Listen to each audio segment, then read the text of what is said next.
Do you want your business to grow faster? Are you open to new and out-of-the-box ways to drive revenues and increase value?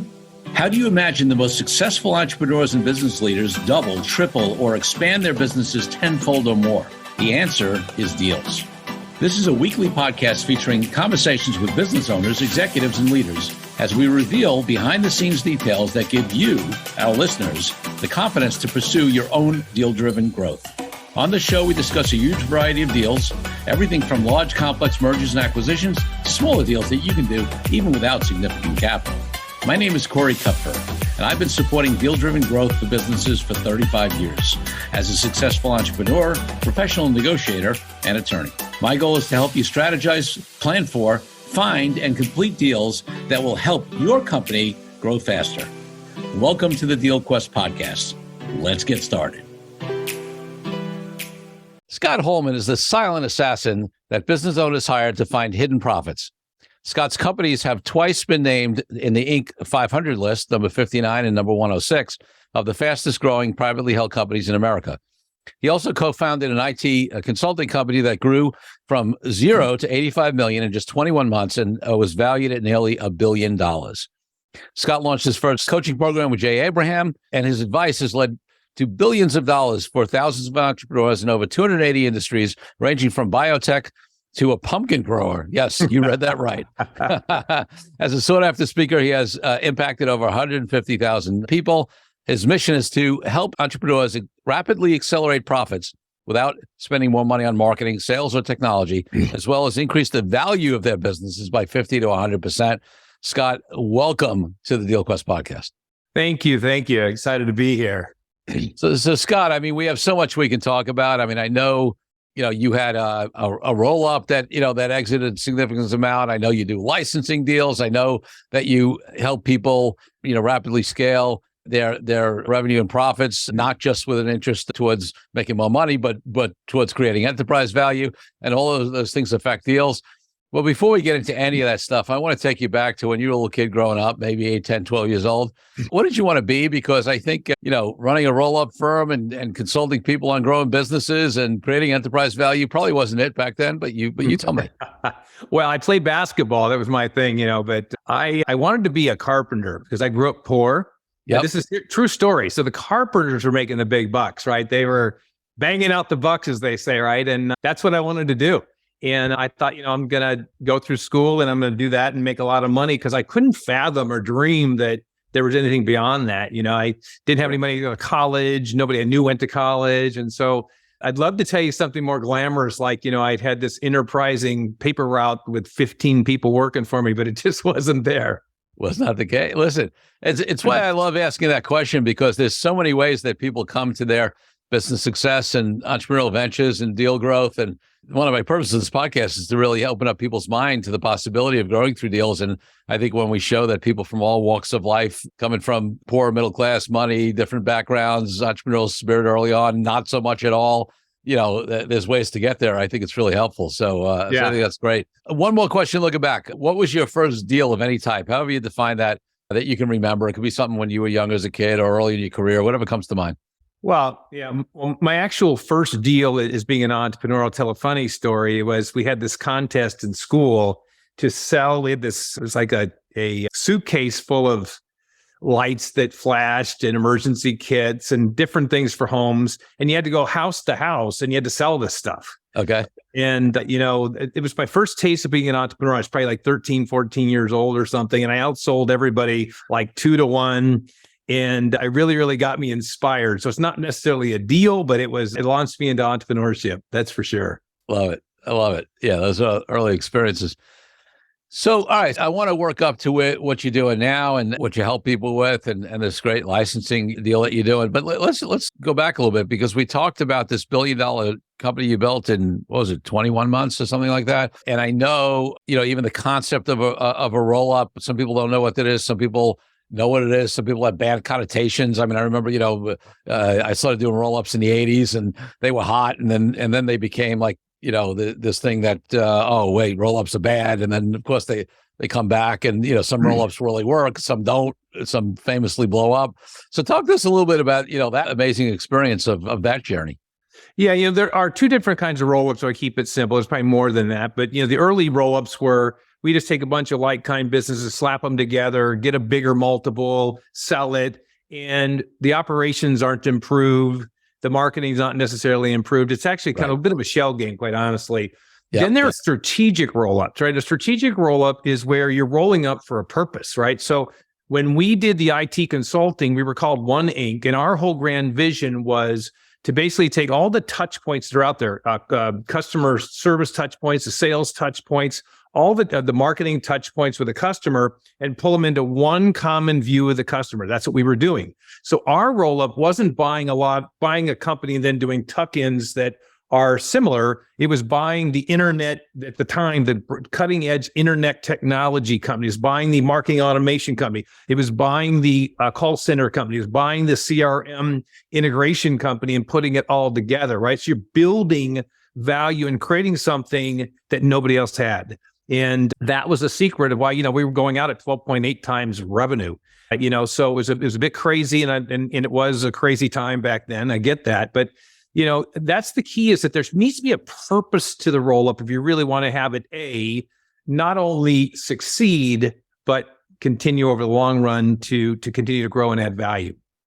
Yeah, I think that's a very important distinction. It's a phenomenal one, because some folks, listen, we have a lot of sophisticated listeners to this podcast, and they're onto this already, but for some of the newer folks, there is a thing in M&A where size tends to get bigger multiples. So there are some, especially back in the 80s, that was basically financial engineering, right? It was a bunch of folks who said, hey, if we just create more size, right, we can buy at 5x and sell at 8, or buy at 8 and sell at 14 or whatever. And it was really just a multiple arbitrage based upon the fact that bigger deals sell. And in that game, you better get out before anybody figures out that you haven't really added value, or before the market drops, right? It's a big difference when you're doing it strategically and there's a business purpose behind it, and there's creating efficiencies, whether it's horizontal integration or vertical or geographical expansion. Yeah, absolutely. But in ways where you're creating synergies that make sense from a business point of view. Yeah, absolutely.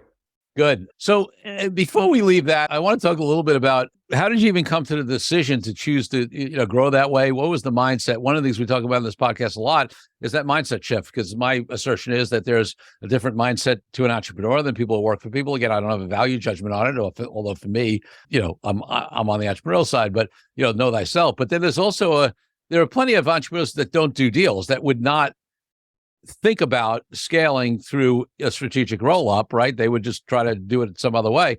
So what had that, you even come to that conclusion that's the way you want to do it, that shift? What was the team like? Well, I think, how did that come about?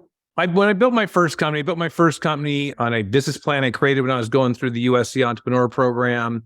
And it became Inc. Magazine's 59th fastest growing company in America. I built another one in the medical industry that was hit 106. And then I got bought out.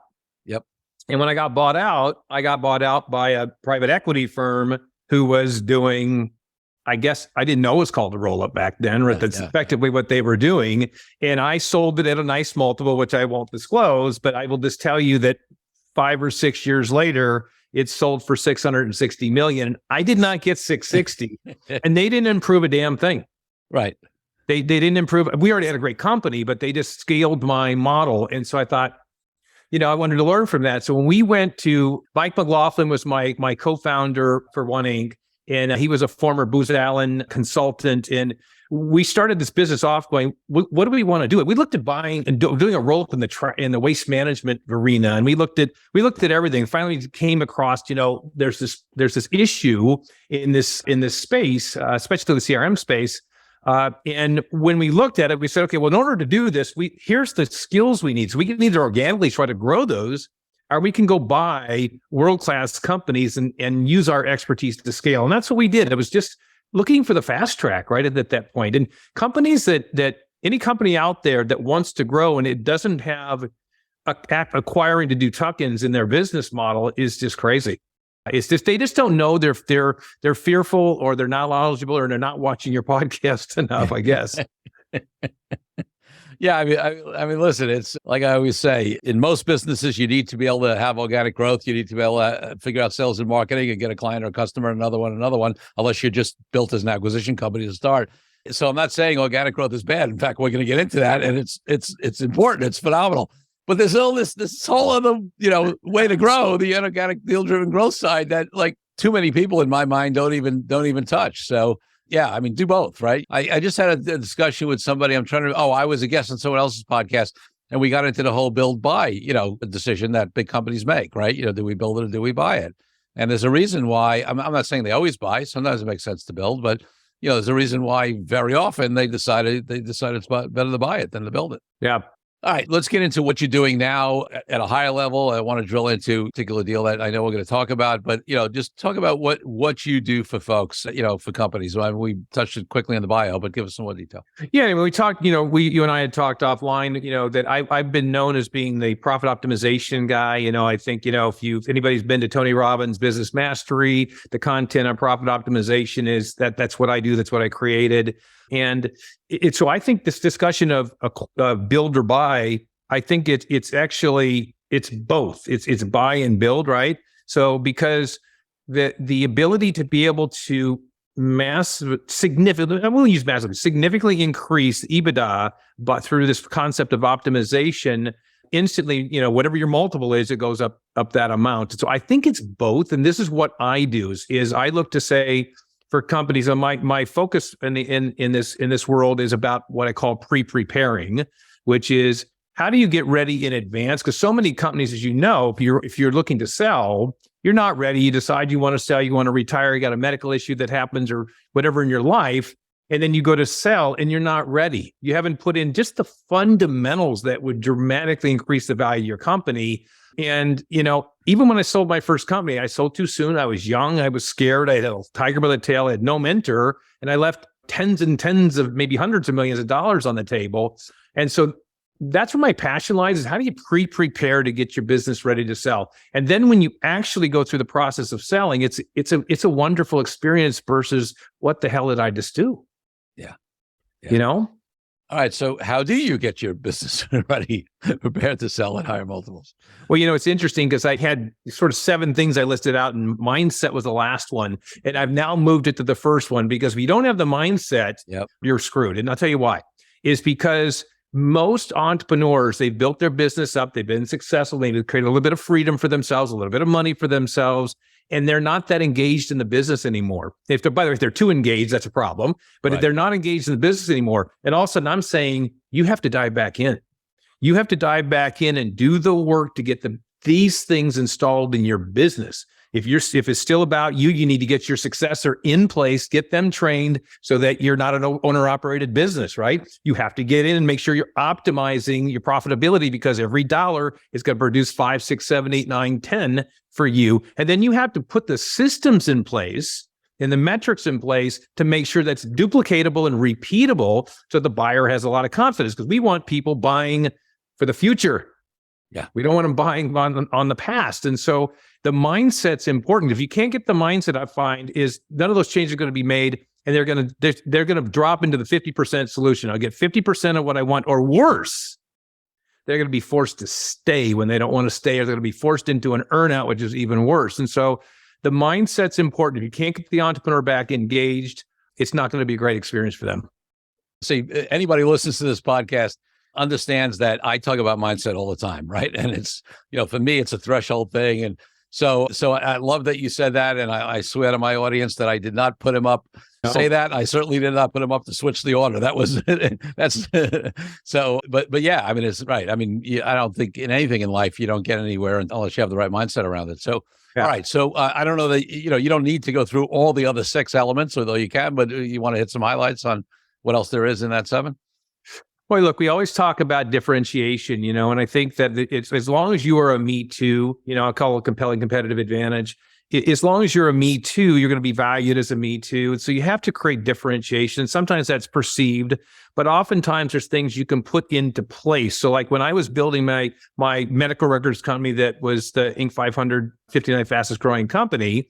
If you had back in those days, if you had a copy machine and some medical knowledge, you were in business. And I had people constantly competing against me, but we just kept changing the rules, right? Yeah. We changed the game. We began outsourcing the entire function with medical records, where we literally controlled, nobody else could even come in, right?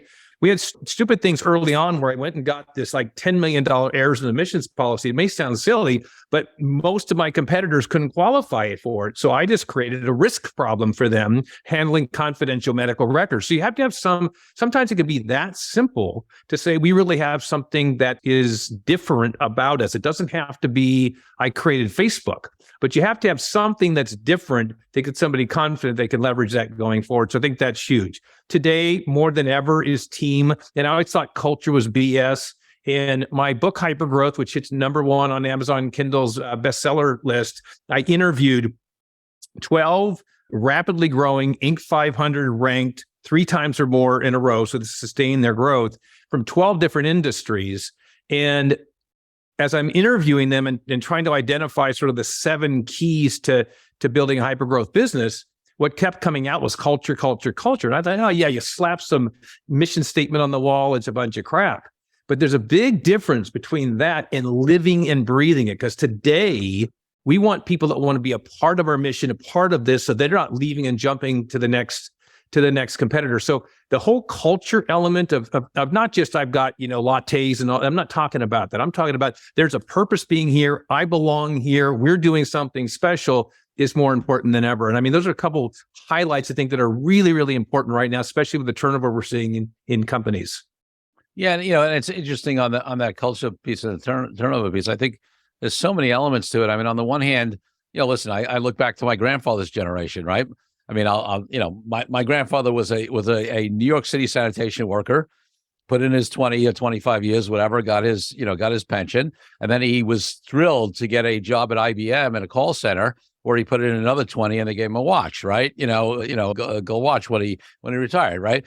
Yeah. Like that's ancient history for the most part, right? And it's ancient history for so many reasons, right? Companies are less loyal. There's, all that kind of stuff. And I think, there's a relationship between this. The younger generation, wants to have work that's more purposeful, have opportunities to fit in, and they're not just, they're much less likely to suffer through, something, and they are willing to hop more. So I think it's, really highlighted the need to have something that's attractive to folks. I mean, my grandfather in his generation, frankly, didn't need a place that, like, he was happy to have a job and make a paycheck and have a place to go. I mean, it's very different mentality. Yeah. Very different mentality. All right. So so you do the speaking, you have the books. Let's talk a little bit about, the way, like, who's your ideal client? Who do you work with? How do you work with them? What is it that helps them achieve these results that you produce for so many clients? My ideal client is an entrepreneurial company that is it's owned by an entrepreneur, right? So I don't generally work with corporations. I don't generally work with, VC-oriented companies. I'm really looking for the person who's grown the business themselves. They control the business, and I can deal directly with the CEO and the owner. And I've worked with $6.6 billion companies. I don't like it. That's not my avatar. So typically, to come into our company, whether it's working with me or it's working with one of our profit advisors, is, that business that are doing $1 million to about 25 million. Then they grow, of course, but that's the entry point, because the key that we have is we're only going to work directly with the CEO. Not that we won't work with our team, but they can't say, hey, here's my team, go work with them. We say, well, then you just need to go work with somebody else. And I don't care what industry it is, because we have an attitude. We only work with successful companies. We're not a turnaround firm. And why is that important? I've coached clients in over 200 different industries. And when somebody says, well, you don't know our industry, I will look at them and say, are you good at what you do? Are you an expert at what you do? I'm an expert at showing you how to do what you do way better. And I'm an expert at helping you build the value. But if you're not an expert in what you do, we're not a fit. So, and a lot of times what ends up happening, I'm integrating what I teach my duck farmer or my pumpkin lady into a high-tech firm. So It's a lot of cross-pollinating, and that's what we do, and it works really well. So you mentioned your profit consultants. So let's draw some distinctions, right? I've had the pleasure of having Michael Michalowicz on the podcast, and he's got the whole profit first system, which I adopted for many years in my companies, and only moved on from them when I actually I now have an outsourced CFO who has a whole, they monitor all that stuff for me. But that's, but that's much more on just and he will, that's all about increasing profit, but it's much more from a system to monitor financials, right? And from the financial end, let's just make a distinction on what you guys, it's great. He's great. I love the book as well. He's in this hand, I'm in this hand, and we do this, right? So here's the difference. Like he's talking about, again, from the financial perspective, which is wonderful. And we don't actually. So we start off by saying you're generating leads. I don't care if you're getting word of mouth, you're high sophisticated internet marketing's a machine, you're getting it from trade shows, walk-in traffic. We don't care. And then we say, then you have a process, a funnel you're taking them through, whether or not it's, a multi-step 6-month, 12-month thing, if you're selling a big computer system or it's you're selling info product. We don't care what that is. We start off with saying, what is your model? We call them profit drivers. We say, let's identify where you're generating your leads. Let's identify the steps through your funnel. And then and how you're converting them to customers, clients, or patients. And we start there and we say, now, how do we optimize? What's that mean? It means that rather than you getting 100 leads, let's go make some tweaks. We'll get 105. And rather than you getting 80 people that get on a call with you, you get 87 people on a call with you, and so on and so forth. And I can show any business, we do this all the time, how you can increase your profitability, bottom line profitability, 50 to 100% by going through this exercise. And in 1 hour on the phone with us, I can show you where there's 25%. And it's not hire more salespeople or invest in more marketing. I'm saying not an extra dollar, not any more technology, it's just letting us make distinctions. And it can be little things like changing something on your website that increases your engagement to your contact us form by 17%. So this is the kind of thing that we do. And then once they become a customer, client, or patient, now we get to where 80% of the money's made, and that's how you maximize the transactional value of your customers. And all we're doing is looking for the levers that we can move 3 to 5%, but on one on top of another creates compounded effect. And it's easy. You're not doing anything new. We're helping you do what you do better. That's a distinction. I love that. And folks, one of the things that we often talk about on this podcast is the difference between organic growth and inorganic growth. And of course, the focus of this podcast is the inorganic or deal-driven growth. But as we've had a couple episodes in the past where we've tied them together, I mean, obviously, not only do you get better enterprise value and because you're applying a multiple to, better EBITDA, but let's face it, buyers like companies that have systems that are run efficiently, that have processes that are repeatable, because that's what makes them scalable. Not only scalable to the extent that they've scaled themselves, but it actually, helps, a buyer is able to see, if we put some more juice on this, they've actually got the systems and infrastructure that somebody like you have helped them build, to be able to scale even further. And then there's upside for the buyer. Well, you talk about arbitrage. Let me just throw in one thing about this. You talk about arbitrage. Every buyer, if you're buying a company, you want to have a little arbitrage. If you're selling a company, you want to have that. Yep. If you're selling a company, I mean, in short time frame, when you're going to list, you already know you're going to do it. You don't do a lot of heavy lifting. We show companies how they're going to make really rapid impacts in their profitability to increase that multiple. But if you are buying companies, like one of the things we will do with the private equity companies or people that are buying companies are looking to do roll-ups, et cetera, is we can do a strategic profit assessment and just takes 4 hours and say, there's $1 million of low-hanging fruit here, or these guys, what they have is not repeatable. It's not leverageable. There's not much upside whatsoever. And imagine you're going, okay, if there's $1 million and I'm going out at a 6 multiple, it's $6 million. Kind of nice to know before you buy the company. And it's kind of nice to know that these guys have leveraged and optimized and tweaked and systemized to the nth degree. And there's really not a lot of lemon juice left in the lemon, right? Yeah. Yeah. From both points of view, it's super valuable information. So that's great. Let's take a break from the show for a minute so I can invite you to a new way to determine your deal readiness. I created a fast and easy assessment that will determine exactly how deal ready you are. Once you complete the assessment, I use your responses to identify the obstacles that are holding you back from being a deal-driven growth genius. It's as easy as heading to CoreyKupfer.com/assessment. That's CoreyKupfer.com/assessment and filling out a few multiple choice questions. I'll be checking in after the episode to see what your results are. Now back to the show. So, there's one particular thing I know you're working on now that involves licensing, which is another type of deal that we've talked about on this podcast. But frankly, it's, for me, I feel like it's really one of the underutilized ways to do stuff. I mean, I this is on a small level, but you're a speaker, I'm a professional speaker as well. I've been a member of the National Speakers Association. And I look at, this is on a small level. I've said this, I look at all these speakers who sell their time, right? And then the client says, oh, can I take a copy of your video or can I buy, pay X for your online course, and then licensing. I mean, they've created valuable intellectual property that's, it's proprietary to them. And I mean, in this day and age, you want to put out a lot of free content or whatever, but I'm talking about, like their real secret sauce, their methodology, whatever. And there are a couple of folks in the field that really kill it on licensing, but so many speakers, just as an example, don't. And then there are so many other businesses, obviously anything in tech, anything that's, with patents, anything with, the stuff where there's a million different ways to license and so many, I think it's underutilized deal structure. So talk a little bit about your experience with that. And I know you got something going on that I don't know. I don't even know what type of licensing it is, but I know I'll share with you. I'll share with you how it applies licensing in general. And then I'll share with you about the deal I'm working on right now.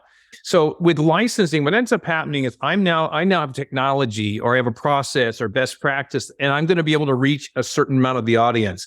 But if I have a pie chart and that's my audience, I'm reaching likely a small sliver of that. And right. So licensing is a way to be able to say, who can take my technology, for example, and integrate it into their business or into their sphere of influence in their clients, right? So that they're reaching a part of the market I can't reach, or they have an application to put this in use that I don't have the ability to do. And so that's where licensing is very powerful. Anybody that has a product, like, I've got a client who created they sell it online. It's kind of like a men's girdle, but it's for golf, and it helps you to get out of pain and be a better golfer, not be in so much pain. And they're selling it online, and and I'm like, well, why don't you just go license it? I bet you could license it to like Nike and maybe not that big of a company. Go license it to somebody else. They're going to take this thing and run with it, right? To the point where you never can. And you can license the US market. You can license the UK market. You can license the Australian market. You can license the Asian market. So there's a lot of leverage there. Now, if applying it back to M&A, or not M&A, but in the roll-ups, you can either do a roll-up where you raise a bunch of capital and you're now buying companies, right? And the popular thing today is to buy 70% of the company, have them keep 30% in the game, right? So their heads are in the game. And what we are doing right now, and I'll give you an example of it, is we're basically doing, it's for a throwback probably to the 80s, where you're saying, can we go and get a group of companies that are like-kind, industry-specific, same industries, and can we get them to band together and say, we're going to go out? But in the meantime, there's no money changing hands per se. I mean, there are engagement fees, but you're not having to raise a pile of money. So you can actually do a roll-up. So the roll-up I'm doing right now, and I have to be a little vague, but it is in the healthcare space. Yep. And I had a client who had to make a pivot because of COVID, because what it did to his clinic, and he started this practice. And it took off, and he went from zero to generating about $150,000 a month, $1.8 million a year, making $1 million profit. And he said, well, I think what I'm going to do is I'm going to just teach some other practices how to do the same thing. I said, well, wait, time out. How much are you going to charge him? He said, I'm going to charge him like $5,000. I said, how would you like to make like 100 times that? Yeah. And he said, what do you mean? I go, let's get them all excited about doing a roll-up. And let's get them excited about doing that. Let's get that commitment from them. Let's get them all to sign a license with us. So where they're going to buy your product, and let's scale it that way. So I will pull together a common brand. We'll pull together best practices. And the secret sauce is, I'll go back to my optimization piece, is I do a mastermind every 2 weeks. Why do I do that? Because I'm pulling out the best practices from all those things we just talked about. Who's generating leads most effectively, and what medium, and how are they doing it? What's their advertising look like, and how are they scaling, and how are they pricing? And it's amazing what ends up taking place.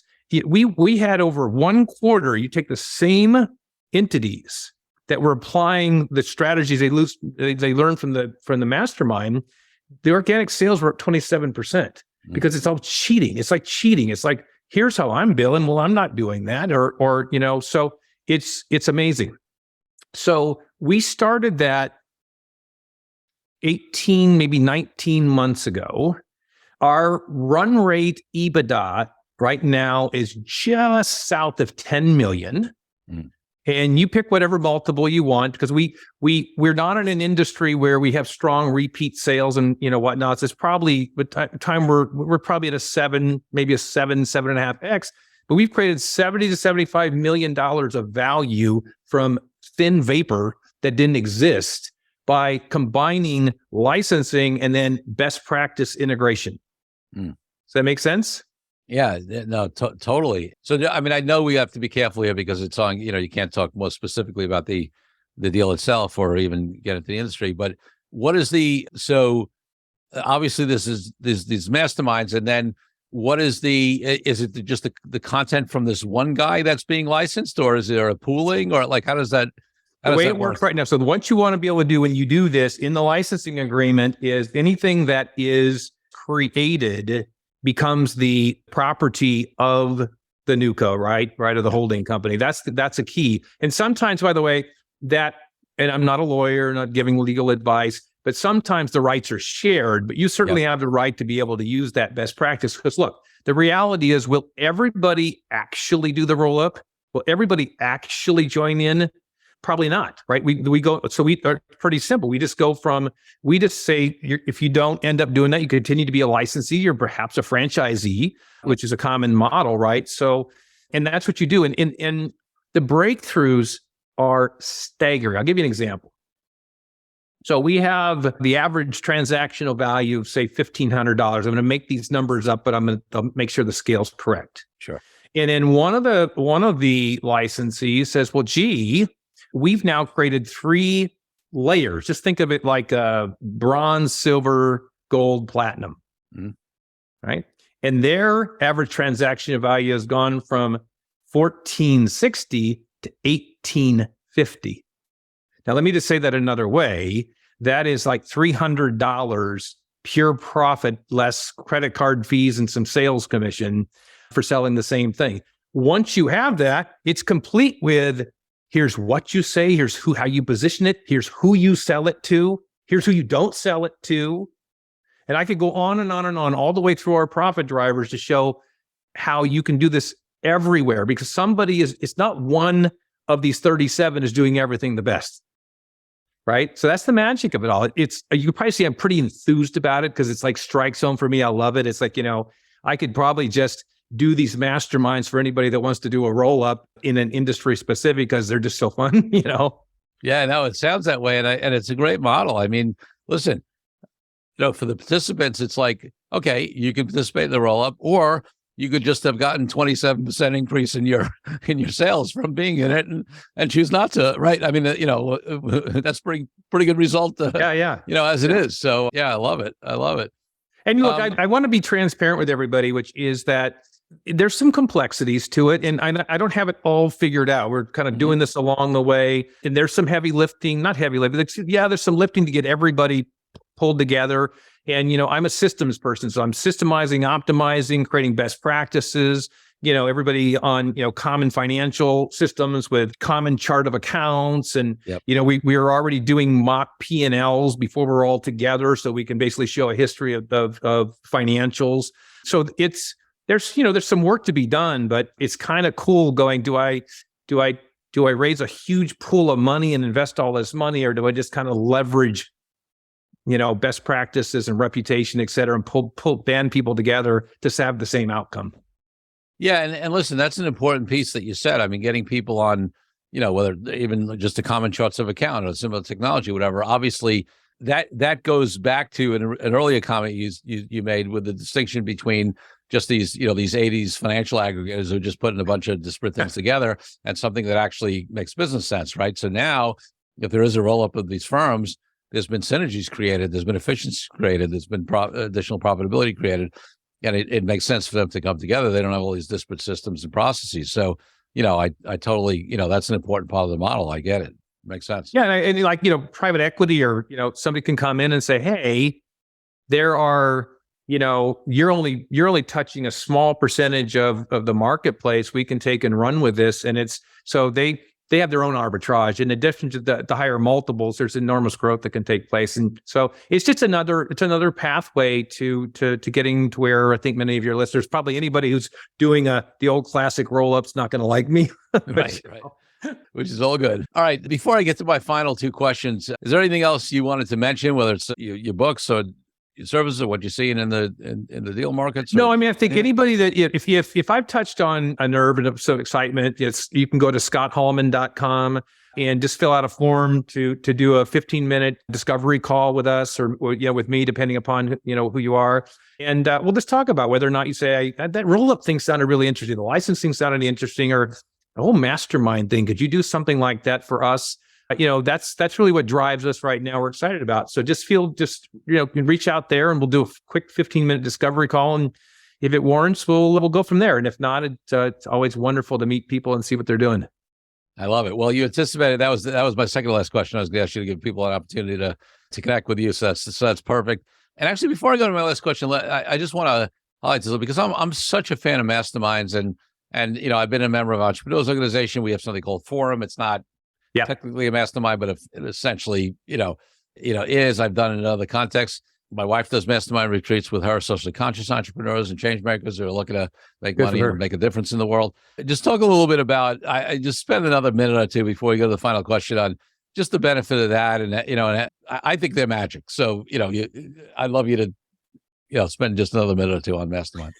Yeah. So I if they're done properly, they're really, really valuable. I think a mastermind that says, hey, Corey, tell me what you did, what's going on in your world, and somebody else shares and they're giving you kind of ideas and tips. That's good. I mean, I like that. There's got some value to it.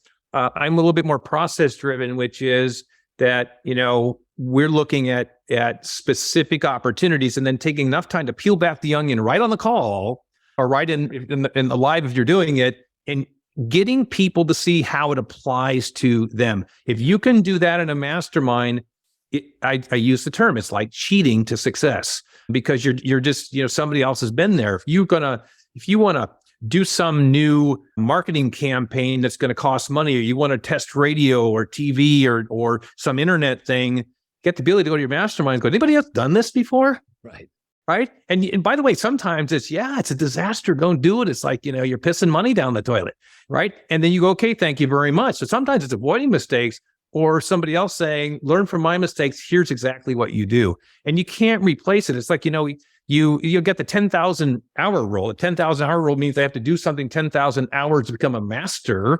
And I can tap into another 10,000 hour person in the mastermind and become a master that quickly. And they're just irreplaceable if they're done properly. If you got somebody who's doing more than just moderating and asking somebody what they're doing and can somebody help Johnny out with this problem, there's value to that. But if you really want to leverage, you're taking things that move the needle and identifying who does it best. And if they understand the power of optimization is cool, because it's so easy for people to go, we do that already. I do that already.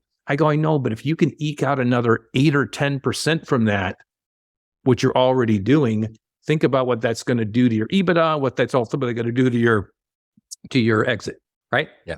And I could go on and on. You tell me you got to unplug this guy. I love it. Well, we all come into time. So I'm going to ask you my final question, which is, for me on the podcast, is always about my highest value in life, which is freedom. And for me, that means everything from freedom around the world for all people, from oppression to the reason I've been an entrepreneur and haven't had a boss for decades. What does freedom mean to you, and how does it impact your life and business? What does freedom mean to me? Yeah. I mean, I think freedom for me is the ability to be able to learn from all the world's treasures that we have and be able to apply it in my life to make myself, my family, and others around me a better person. And I think at the end of the day, it's such a gift to be able to have the knowledge that we have and the freedom to be able to use it the way that we use it. So I'll stay away from, censorship or anything else that people are talking about right now. But the true freedom is to be able to have the gift of being able to learn from like what you're sharing and be able to apply it and live the life we want. And, I was laughing because even like right now I'm dressed up, this is like dressed up, because I work from home, and if you were to see me, I have the freedom of being outside, and I have 12 chickens now, and I'm actually have to take care of the chickens because I can't find anybody else to do it. So I guess it's a form of freedom as well. So I don't know. It's a gift. So I think for all of us that take that for granted, it's huge. And for any of you that are buried in your businesses, we're working a lot of hours and missing out on life, and because you can't seem to free yourself up. There are choices you can make in your business to create freedom in a very short period of time. Love that. Scott Hallman, thanks for being such a great guest on the DealQuest podcast. It was awesome. It was fun. Thank you for joining me on this episode of DealQuest, where we help you understand how deal-driven growth can be your ticket to freedom. I want to invite you to a unique way to tap into the wisdom and experience of the DealQuest community. Join the DealQuest Deal Den Zoom calls, a free monthly 90-minute mastermind. In the mastermind, we address all the challenges you may be facing and help support you with the opportunities that may arise in terms of deal-driven growth. You will get input not only from me, but all the members on the call will collaborate and serve each other in a mastermind format. To sign up for the free mastermind, go to www.corykupfer.com/dealden. That's corykupfer.com/dealden. I'll see you there. I'm Corey Kupfer. Until next week, wishing you the freedom and financial prosperity that I know your DealQuest will bring.